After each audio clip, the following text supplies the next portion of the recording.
مجھے جب سے پتہ چلا ہے نا کہ مجھ سے بہت سے لوگ نفرت کرتے ہیں اور مجھ سے حسد کرتے ہیں، تو میں نے تب سے ہی نا ان لوگوں سے اپنے بچوں کو بھی دور رکھا ہے۔ اس کی وجہ یہ ہے کہ جو لوگ آپ سے محبت نہیں کرتے، آپ سے حسد کرتے ہیں، تو وہ آپ کی اولاد کے ساتھ کیسے محبت کر سکتے ہیں؟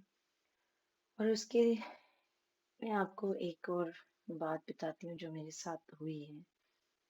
میری ایک پڑوسن ہوا کرتی تھی اور ایسے ہوا کہ ایک دن میرے ہسبینڈ آؤٹ آف سٹی گئے ہوئے تھے، وہ میرے لیے واپسی میں کچھ ڈریسز وغیرہ لے آئے، تو وہ میں اسی طرح دیکھ رہی تھی تو اتفاقاً وہ بھی آ گئی، تو انہوں نے کافی تعریف شریف بھی کی اور پھر وہ چلی گئی۔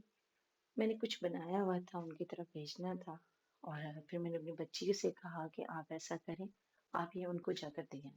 تو میری بیٹی ان کے گھر بھی اتنا دور ہی نہیں تھا، بالکل پاس ہی۔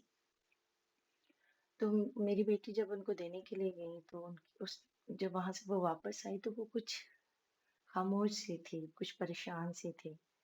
ایک دو دن تو میں نے اس کو محسوس کیا، پھر تیسرے دن میں نے اس سے پوچھا کہ کیا وجہ ہے، تو اس نے مجھ سے کہا کہ ماما، آپ اس آنٹی کو اپنے گھر نہ آنے دیا کریں، مجھے یہ اچھی نہیں لگتی۔ تو میں نے وجہ پوچھی کہ کیوں، کیا بات ہے، کیا وجہ ہے، وہ تو بہت اچھی ہیں۔ کہتی نہیں مما، وہ اچھی نہیں ہے، وہ آپ کی برائیاں کرتی ہیں مجھ سے، وہ مجھے آپ کے خلاف کرتی ہیں۔ اب جب بابا آپ کے لیے کچھ سوٹ لے کر آئے تھے تو اس نے مجھ سے یہ کہا کہ آپ تو لاڈلی ہو، آپ تو کی اکلوتی بیٹی ہو، اور آپ کی جو ہے نا، آپ کے بابا آپ کے لیے کچھ بھی نہیں لے کر آئے، سارے سوٹ وغیرہ چیزیں وغیرہ ماما کے لیے لے کر آئے ہیں۔ بچی میری ماشاءاللہ سمجھدار تھی، اس نے اس چیز کا اتنا بڑا ایشو نہیں بنایا، لیکن پھر بھی اس نے یہ سوچا کہ یہ چیز غلط ہے، مطلب آنٹی جو بات کہہ رہی ہیں وہ ٹھیک نہیں ہے۔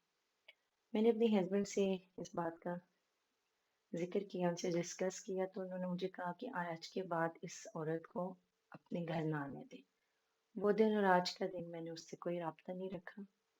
کہنے کا مقصد صرف یہ ہے کہ حسد آپ کے صرف رشتہ دار یا خونی رشتے نہیں کر سکتے، آپ سے نفرت اور حسد آپ کے پڑوسی بھی کر سکتے ہیں، آپ کے دوست بھی کر سکتے ہیں۔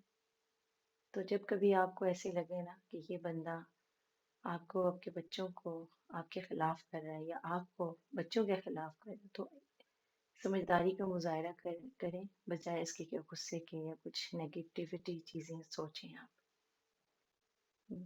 میں نے سوچا میں اپنے یہ باتیں آپ لوگوں سے شیئر کروں، شاید ہو سکتا ہے میری کسی بہن کے کام آ سکے۔